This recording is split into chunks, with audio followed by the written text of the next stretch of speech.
Sejam bem-vindos, começa agora mais um Jogo Económico. A partir de agora pode seguir-nos nas redes sociais ou no site do Jornal Económico, mas também na Bola TV. Use o hashtag Jogo Económico para comentar os temas que vamos ter em debate. Quanto custa o passe futebolístico de um jogador? Quanto paga um clube por esse talento? Que montante dessa transferência entra no clube ou na SAD? Parecem perguntas simples, mas cuja resposta é aparentemente difícil. Clubes, organizadores de competições e reguladores parecem ter pouca margem de manobra para resolver uma questão que é absolutamente central no futebol português. Os milhões associados ao Special One e o valor das equipas brasileiras mais portuguesas do Brasileirão serão outros temas desta edição do Jogo Económico. Para já, apresento os nossos comentadores, Nuno Vinha e João Marcelino. Muito obrigado aos dois por estarem connosco neste Jogo Económico. E aproveito também para apresentar Rodolfo Alexandre Reis, jornalista do Jornal Económico, que vai estar connosco na nova rúbrica Hat-Trick, a nova rúbrica do Jogo Económico, um segmento onde lançamos para debate 3 números que marcaram a semana.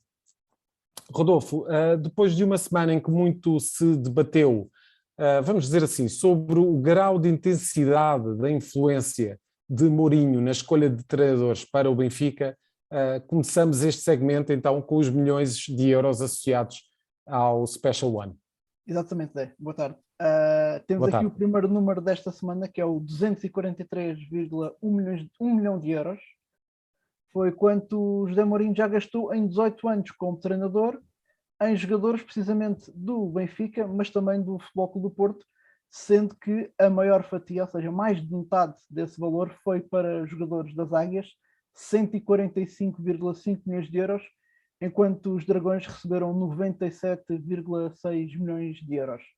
Há aqui um outro dado interessante, é que deste valor, destes 243,1 milhões de euros, gastos na Luz e no Dragão, 152,6 pertencem a jogadores que são da Gestifoot, ou seja, da empresa de Jorge Mendes, que é também o agente de José Mourinho. Muito bem, são muitos números para colocar em cima da mesa, mas no fundo, Nuno Vinha, falou-se muito na semana passada das escutas e de uma série de temas que vieram à discussão através precisamente dessas escutas que foram colocadas cá fora.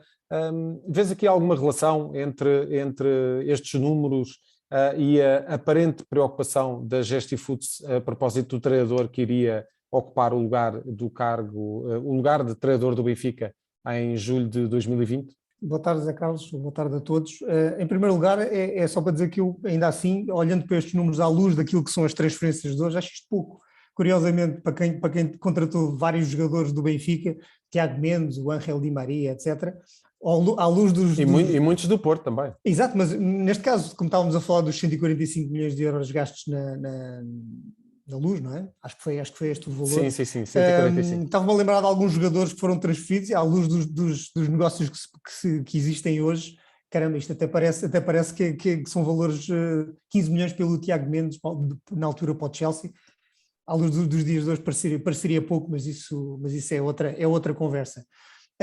O que nós estávamos a falar, e a outra pergunta que estavas a colocar, é esta participação de Mourinho e de Jorge Mendes nas escutas que foram feitas na Operação Cartão Vermelho, que é de facto preocupante, porque há aqui uma série de conversas. Aliás, estas conversas não são transcrições das conversas em si, não têm aquele contexto do que é que foi dito antes, não tem o contexto do que é dito depois, é um resumo feito pelos investigadores, que por sua vez consta dos relatórios.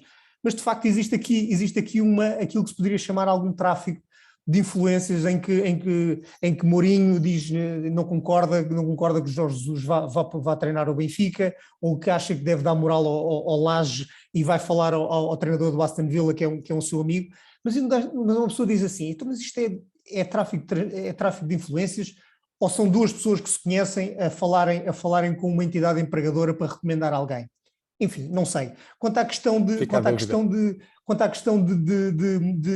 Jorge Mendes dizer para o Mourinho mandar uma mensagem a Luís Filipe Vieira sobre o Laurent Blanc, aparentemente o José Mourinho não tem só este contacto com Jorge Mendes, tem também, obviamente, com o Luís Filipe Vieira, uma pessoa com quem deve ter feito muitos e vários negócios ao longo dos tempos com estes valores que o Rodolfo acabou de dizer.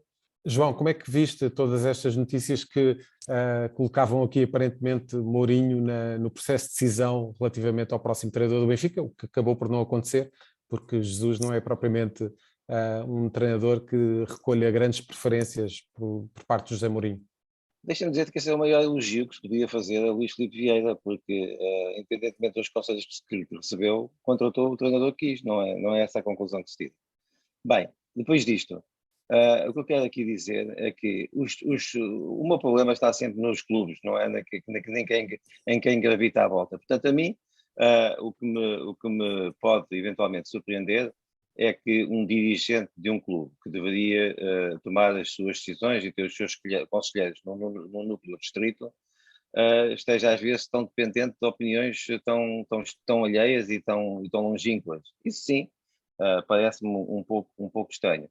Agora, a boca de espanto que se abre com estas coisas, a mim surpreende-me, porque se tudo isso que se diz foi verdade, então eu tiro o chapéu ao antigo presidente do Benfica, que, tendo ouvido opiniões tão importantes, ou tão pseudamente importantes, decidiu fazer aquilo que tinha na cabeça. Portanto, eu não consigo olhar para isso nem com emoção, nem vendo nada de especial. Mas deixa-me insistir neste ponto.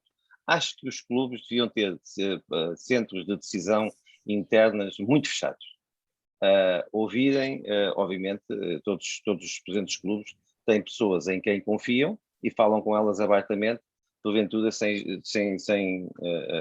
desconfiarem que estão a ser escutados, e portanto que essas conversas não vão transparecer para a opinião pública, e ouvem quem tem que ouvir, quem julgam que devem ouvir, quem eles entendem que podem ter palavras com valor acrescentado, e depois decidem, têm a decidir. Eu não vejo nada de especial nisso, devido muito mais àqueles que porventura dão estas suas opiniões tentando influenciar de fora, mas isso fica mal a quem tenta. Agora, a quem decide, não vejo nenhum problema nisso. Eu, de qualquer forma, se estivesse num clube, tentaria que essas coisas fossem o mais fechadas e mais internamente possíveis. Quem eu achasse que tinha capacidade e conhecimentos para me aconselhar, com certeza estaria na minha direção ou seria meu conselheiro especial. Não andaria a fazer um leilão nacional e internacional daquilo que iria fazer, com certeza. Muito bem. Deixa-me só, Zé Carlos, desculpa, deixa-me só dizer mais uma coisa que é o seguinte. Ao contrário da parte das escutas que é relacionado com os negócios do novo banco com o Luís Filipe Vieira, os investigadores, neste caso, não fazem não tecem nenhuma consideração sobre estas conversas, sobre se isto representou por exemplo, no caso do novo banco, dizem que há um negócio que é surreal.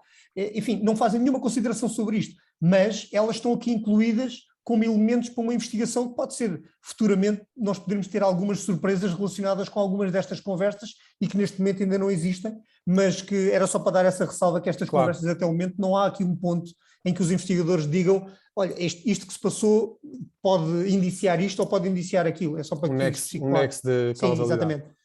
Passamos então, Rodolfo, rapidamente para o segundo número, aí que envolve também José Mourinho. Exatamente, é o 404,15 milhões de euros, é quanto vale o plantel da Roma, orientada por José Mourinho. É o quinto plantel mais caro da Série A, segundo os dados do Transfer Market, mas que, no entanto, está a fazer o pior registro desportivo desde 1979. Portanto, há 43 anos que não vimos um registro tão negativo da Roma no campeonato italiano. Ao cabo de 21 jogos, portanto já na segunda metade da época, a Roma divide o sexto lugar com a Lazio e a Fiorentina com 32 pontos e está a 9 da Atalanta, que está em quarto lugar, que é o último lugar de acesso direto à Liga dos Campeões. Só que uma nota de curiosidade é que José Mourinho tem nesta altura menos 8 pontos do que aqueles que Paulo Fonseca tinha exatamente nesta altura, na época passada, quando treinava a equipa da capital italiana. Nuno, vida difícil para José Mourinho no clube da capital italiana. Sim, nós passamos a vida a dizer que aos governos, às vezes às entidades bancárias, que não vale a pena deitar pasadas de dinheiro em cima de um problema que ele não se resolve com pasadas de dinheiro.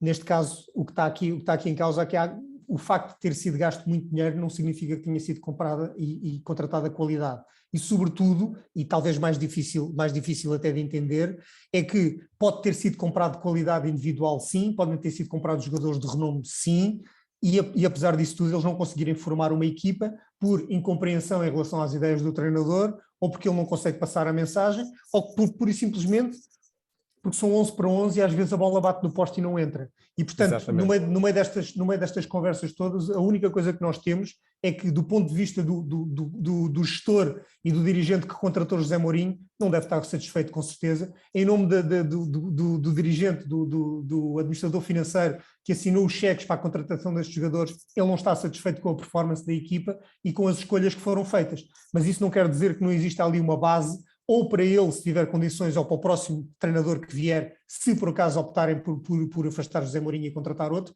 não quer dizer que não exista ali valor, que não exista ali qualidade suficiente para formar uma equipa competitiva e, sobretudo, uma equipa que tenha um registro desportivo que não bata recordes com 40 anos. Não? Até porque, João, esta equipa até começou muito bem a temporada.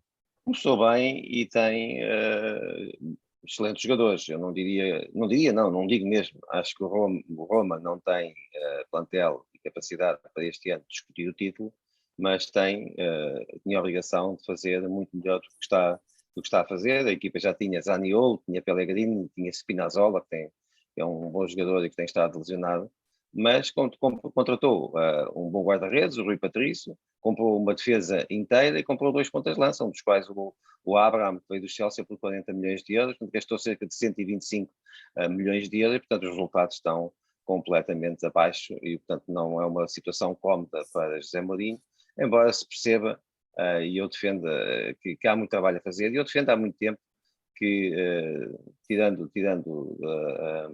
os feiticeiros que são capazes de agarrar na varinha mágica e transformar a realidade de um momento para o outro, o futebol, como qualquer outra empresa, precisa de trabalho e, portanto, este é o primeiro ano. O primeiro ano, acho que um objetivo do Roma não era ir ao título, mas é ir à Liga dos Campeões direto. Ainda tem essa possibilidade, essa possibilidade não está afastada. Portanto, neste momento está a correr mal, mas acho que ainda pode acabar bem, e sobretudo uma equipa de futebol faz com um prazo de 2, 3 anos, esse é o contrato de Zé Mourinho, mas enfim, estamos habituados a isso, no futebol discute-se o resultado de semana a semana. Este ano aqui em Portugal já se, apesar do trabalho fabuloso do Ruben Amorim no Sporting, já se escalpelizou a derrota do Sporting nos Açores como se tivesse sido uma coisa brutal. Portanto, eu estou habituado a isso, mas acho sinceramente que os resultados não têm sido bons, que José Mourinho obviamente não pode estar satisfeito com o que está a fazer, mas ainda estamos a meio desta primeira época e que há que aguardar.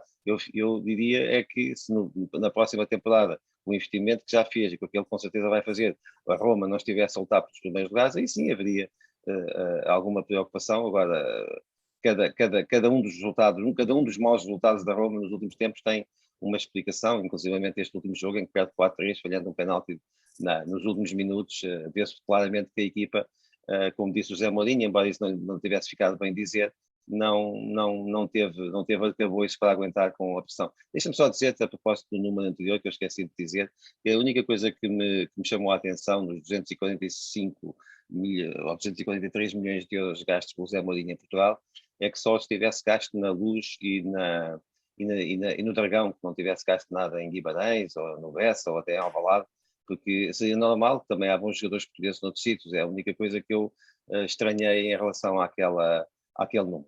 Rodolfo, muito rapidamente para o último número desta primeira parte.